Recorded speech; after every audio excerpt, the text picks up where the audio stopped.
Bismillahirrahmanirrahim. Assalamualaikum warahmatullahi wabarakatuh. Alhamdulillah, sangat senang sekali dapat berjumpa dengan sahabat-sahabat Quraniker dimanapun berada. Bagaimana kabarnya? Mudah-mudahan Allah senantiasa memberikan keberkahan dan kesehatan kepada kita semuanya.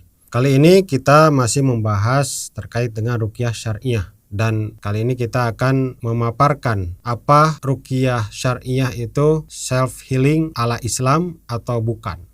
Kita awali dengan satu pertanyaan.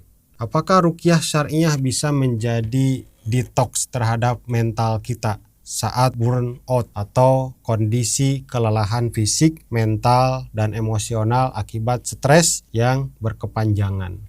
Biasanya diakibatkan dari beban kerja yang berlebihan atau tekanan hidup. Burnout ini banyak sekali menimpa teman-teman kita yang aktivitasnya padat. Banyak sekali kasus-kasus terutama pada para pekerja di Jepang. Itu saya pernah baca di salah satu media, banyak para pekerja di sana yang melakukan bunuh diri karena faktor tekanan-tekanan dalam pekerjaan. Tapi beda dengan di kita di Indonesia. Di kita mah susah pekerjaan, ini juga sama ya. Tekanan hidup semakin kuat, materi berkurang, akhirnya melakukan cara-cara yang simple, yaitu dengan cara bunuh diri. Nah, ini hal-hal ini bisa dicegah dengan cara ruqyah syariah. Jadi benar, ruqyah syariah itu self-healing di dalam agama kita, yaitu agama Islam. Ini berdasarkan penelitian bahwa di klinik besar Florida di Amerika Serikat, Dr. Al-Qadi ini melakukan penelitian dan juga berhasil membuktikan bahwa hanya dengan mendengarkan bacaan ayat-ayat Al-Quran, seorang muslim, baik mereka yang mengerti bahasa Arab ataupun tidak, ini dapat merasakan perubahan-perubahan secara fisiologis yang sangat besar.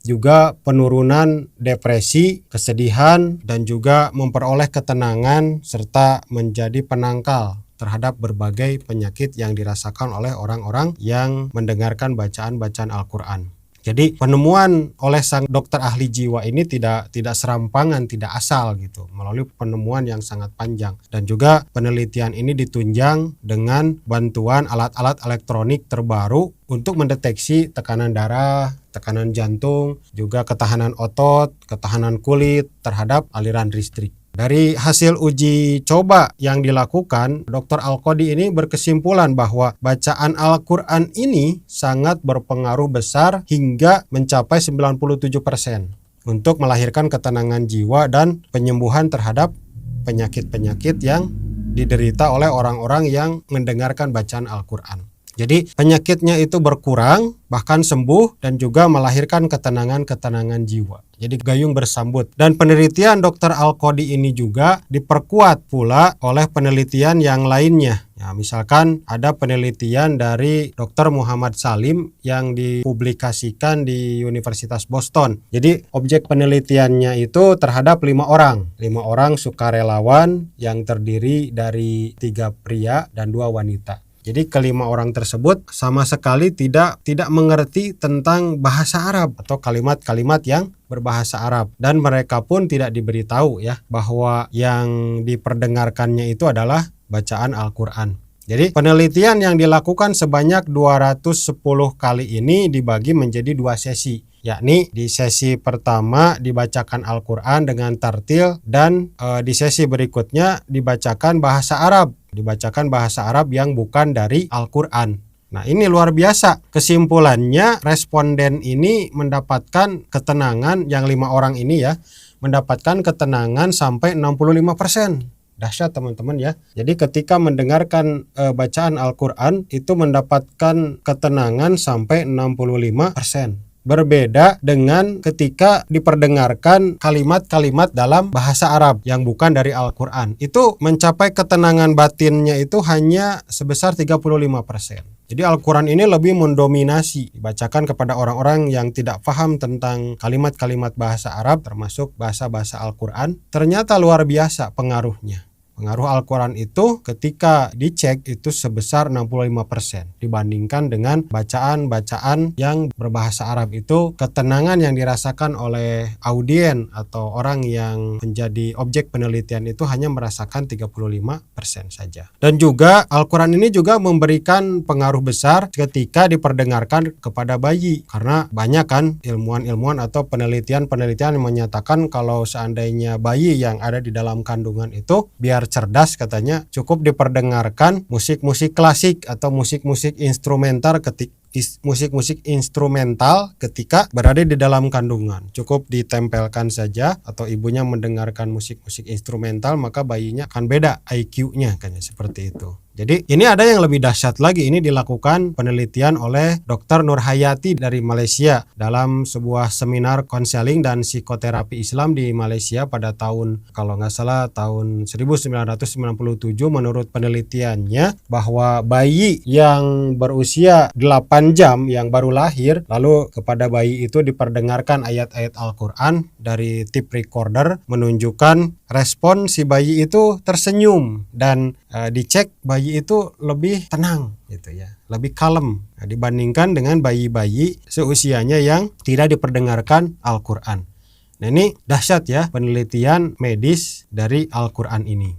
Jadi sungguh suatu kebahagiaan dan merupakan kenikmatan yang luar biasa, kenikmatan yang besar yang kita miliki, yaitu kita diturunkan oleh Allah melalui Nabi kita, Nabi Muhammad, yaitu Al-Quranul Karim. Jadi selain menjadi lahan ibadah buat kita, menjadi ladang amal, ladang pahala buat kita dalam membacanya, bacaan-bacaan Al-Quran ini juga memberikan pengaruh yang sangat besar bagi kehidupan jasmani dan ruhani kita. Jadi dengan kita mendengarkan musik klasik itu mempengaruhi kecerdasan intelektual dan emosional seseorang saja. Tapi dengan kita mendengarkan membaca Al-Quran, kita bisa lebih jauh dari yang kita duga gitu. Seperti yang kita sering baca, bahwa kalau dengan mendengarkan musik klasik kita akan bertambah kecerdasan emosional dan intelektual kita. Tapi dengan Al-Quran bisa lebih daripada itu. Selain mempengaruhi IQ, bacaan Al-Quran juga dapat mempengaruhi kecerdasan SQ atau spiritual quotient. Jadi Al-Quran ini dapat mempengaruhi kecerdasan spiritual. Masya Allah ya, luar biasa, maha benar Allah dengan segala firman-Nya. Maka apalagi yang akan kita ragukan daripada Al-Quran ini. Terus Al-Quran ini juga akan membuat hati kita lebih zen. Kalau bahasa anak gaulnya zaman sekarang itu, hati kita akan lebih zen atau akan menambah ketenangan terhadap kondisi pikiran, perasaan, itu akan semakin bertambah ketenangan, keseimbangan, juga hilang gangguan-gangguan stres dan kecemasan yang ada di dalam diri kita. Jadi dalam hal ini Al-Quran ketika dibacakan melalui bacaan-bacaan ayat-ayat ruqyah dapat memberikan ketenangan karena ia melipatkan kalimat-kalimat Al-Quran yang mengingatkan kita akan kebesaran Allah Subhanahu wa Ta'ala dan kekuasaannya. Ketika merenungkan ayat-ayat tersebut, hati kita menjadi lebih tenang dan juga berefek pada fokus kita jadi lebih tinggi. Ruqyah juga berfungsi untuk membersihkan hati dari gangguan-gangguan hal yang negatif seperti kecemasan berlebih, ketakutan, kemarahan.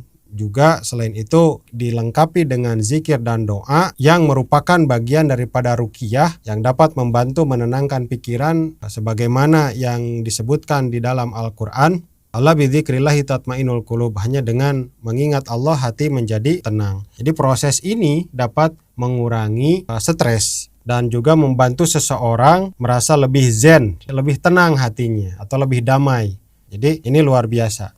Jadi efek-efek Al-Quran ini tidak dapat diragukan lagi. Jadi ruqyah ini merupakan bentuk penyembuhan yang sangat efektif di dalam Islam dalam rangka mengatasi berbagai masalah mental seperti kecemasan, stres, ada tekanan-tekanan mental. Dengan kita sering mengamalkan ruqyah syariah dengan rutin, seseorang akan merasakan ketenangan hati, pikiran jadi lebih jernih dan juga terhindar dari gangguan-gangguan mental atau gangguan-gangguan jiwa.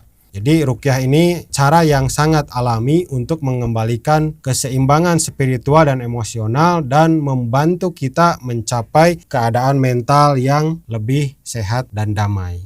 Itu saja barangkali yang dapat saya sampaikan terkait dengan apakah ruqyah itu self healing Islami. Nah, itu sudah terjawab ya melalui pembahasan yang tadi saya sebutkan. Apalagi tadi dilengkapi dengan hasil penelitian yang dilakukan oleh para ilmuwan dalam dunia medis dan kejiwaan. Ternyata Al-Quran ini memberikan dampak yang luar biasa kepada jiwa dan raga kita. Mudah-mudahan kita dapat mengamalkan dan mengaplikasikan apa-apa yang sudah tercantum di dalam Al-Quran. Dan insya Allah Al-Quran ini akan menjadi petunjuk buat kita di dunia dan di akhirat. Barakallahu fikum. Assalamualaikum warahmatullahi wabarakatuh.